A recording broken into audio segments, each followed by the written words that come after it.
On the phone with us this morning, 13th District State Representative Alex Ybarra. Good morning, Representative. Thanks for joining us this morning.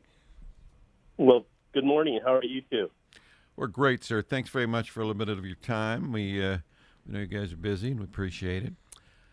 So, you are now in what? Your second term, third term? Second term. Second term. And do you have a home office? Are you in the garage? How are you operating during this pandemic time, sir? Well, when we got back from last session, I had live in Quincy, Washington, have my house there, but also have an office in Quincy. So I was kind of working in and out of the office. There's nobody in the office, so I just would go to the office and do work even off session. I was really, really busy just, keeping up with all the COVID and things happening in town and plus all the counties that that are part of my district. So lots and lots of work. And what I decided to do when session started this time, there's only 15 legislators allowed into the Capitol. But living in my house in Quincy for 8 straight months by myself, I figured, you know what, I'm just going to go to Olympia, rent a house and just do work from the house in Olympia because at least you can see people, the offices are here, and the people that I work with are in the area, so we can have safe dinners in restaurants if they open at all, or just have some coffee or just talk to somebody 6 feet away so you're safe. Yeah, so you're over there over there in the thick of the thin of it, as it were. Yes. So COVID still, I mean, the whole COVID fight, trying to get us into phase 2. I know that you are working with Senators Judy Warnick and Representative Tom Dent. Tell us, how close are we? I know there's a lot of frustration. Our metrics look like and everything, it looks like it's kind of the same what's going on the other side of the state. Why aren't we opened up into phase 2 yet? Well, I wish I knew the answer, but the only guy that's making all the calls around here is Governor Inslee, and he seems to, he's the one that makes all the calls. He's not talking legislators, not talking people that were hired or voted in by the folks from the state of Washington. He just makes all the calls without even talking to folks. For instance, when they kind of announced the big locations for vaccinations, if you talk to the folks, I think there was like the one in Wenatchee. There's one down in Vancouver. If you talk to some of those folks of those, I think there was like what's the name in Wenatchee? Some location, but the owner didn't even know that was going to happen. So Inslee announces that he's going to do this big vaccination places. Hadn't even talked to the folks that own the place that's what it was going to be. Didn't talk to any of the local district health folks and said, this is what we're going to do. He just announced it, and all of a sudden it was like, nobody knew.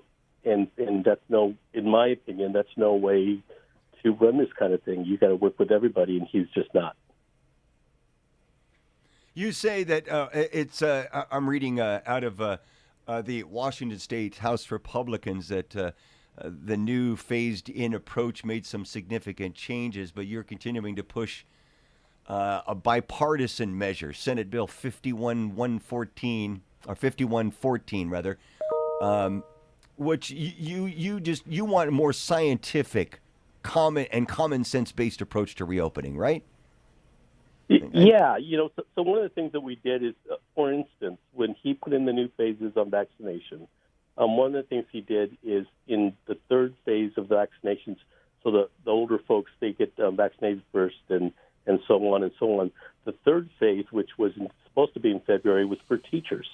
Teachers get vaccinated, and then they can get back to work and get the kids back to school. But then I'm a school board member for 8 years, at least I used to be, and it was like, well, what about the janitors that see the kids every day? What about the bus drivers that see all the kids every day? What about the cooks that cook for the kids every single day, interact with every single kid in a school?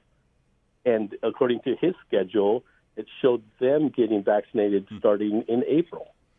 And they have to have 2 shots, so by the time they're done with the vaccination, it's going to be May, and school's just about out. So how much sense does it make to vaccinate your teachers in February, because they're safe, but everybody else that works with the kids in the same school, in the same building, not vaccinated until school's over? It makes zero sense. we signed a letter. It was myself, Senator Brad Hawkins, who's the ranking in Education Committee in the Senate, and also the chairs of the education committees. We sent a letter to the governor and said, we didn't say this is crazy and you're crazy. We said, look, it doesn't make any sense to just vaccinate teachers, vaccinate all the employees in the schools. That way the kids can get back in school as soon as possible, because they're hurting as well. All the kids I know, they want to be with their friends. Yeah. They want to hang out with their buddies. They want to go to school. They want to get back. And if you only have half the staff vaccinated, it makes no sense. And so, those are the kind of things that we try to, if we were at the table to listen or to give some input, those are the kind of inputs we would have put, but we're not at the table. It's all coming from the governor's office. Which I don't think anyone just really understands. I mean, exactly. I'm sitting here and I'm hearing you say it makes no sense. There's no basis. There's no science. So when people say, well, this is just all politics to me, and I kind of laugh it off, how true is that?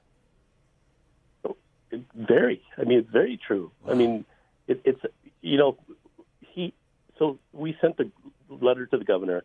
He relented and said, okay, we're going to have all school employees vaccinated at the same time, including teachers and all the staff.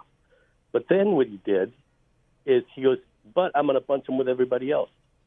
And so it's like, okay, so what does that mean? And it was like, well, teachers are supposed to be vaccinated in February, but instead of keeping the schedule the same, what he did is he said, I'm going to have all school employees vaccinated in the spring.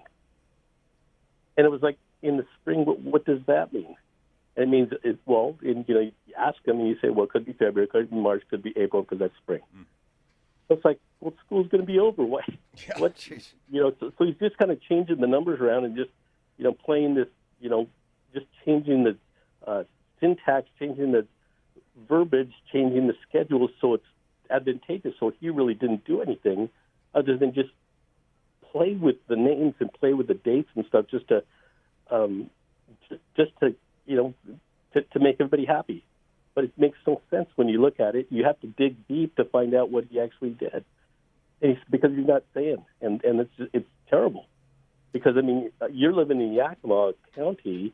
There's folks in Kittitas County that have maybe 50 cases of COVID, and Yakima has many more. So why have not Kittitas open, and Lincoln County, who I also represent, they're like sitting at hardly any cases. But then I hit Grant County, which probably needs to be closed because it still has many cases. But the other counties are still locked up. And then I come over to Seattle and Olympia, and you've got restaurants opening up at 25%. You've got the numbers that are way, way higher here than they are in Kittitas and in Lincoln County, yet they're not open, and over here it is. It just doesn't make a lot of sense to me.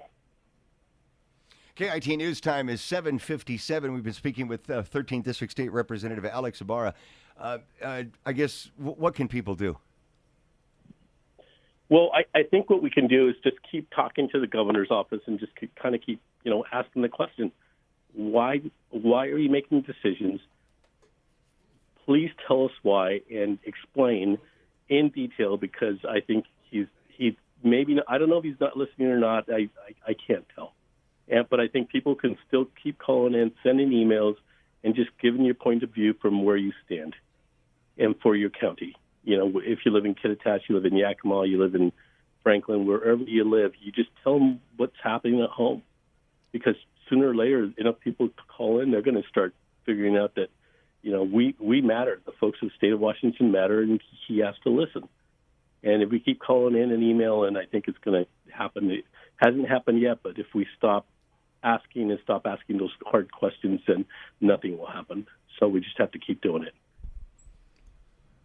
Well, that sounds less than encouraging, to be honest. But I don't have any better options. So I guess that's what it is. Work the system. But at some point, people will get tired and find another way. I mean, that's what worries me. think about this. I mean, I'm a legislator. I have to work with the governor every day, and some of the words I'm saying, obviously, he's not going to be happy with the things I'm saying. But I represent the folks at home. I represent Grant County and all the different counties, parts of Yakima County, and if I don't speak up, who will? And I mean, that's why I'm elected. You guys elected me to speak up for your voice, and that's what I'm trying to do, to try to make things better. And so far, he's not listening, but I'll keep trying. And I think I hope the folks at home keep trying to listen and to. Yes. A lot of people think he's still holding a grudge against his time in our part of the state years and years ago. Any chance that that's legit? Well, I don't think it's a grudge. I think that he knows where his voters are. He knows that the folks in the Seattle area that voted for him, he knows where they live, and why is Seattle open now and Eastern Washington isn't? Because all his voters are over here, and so this is why it's open. That's the way I see it. Wow. Got it. Appreciate your time, sir. Thank you very much. Yep. I think it's pretty darn cool that you're over there, trying to stay as connected with what's going on as you possibly can. We salute you for that. We thank you for your time and wish you continued success. Okay, well, thanks for having me on.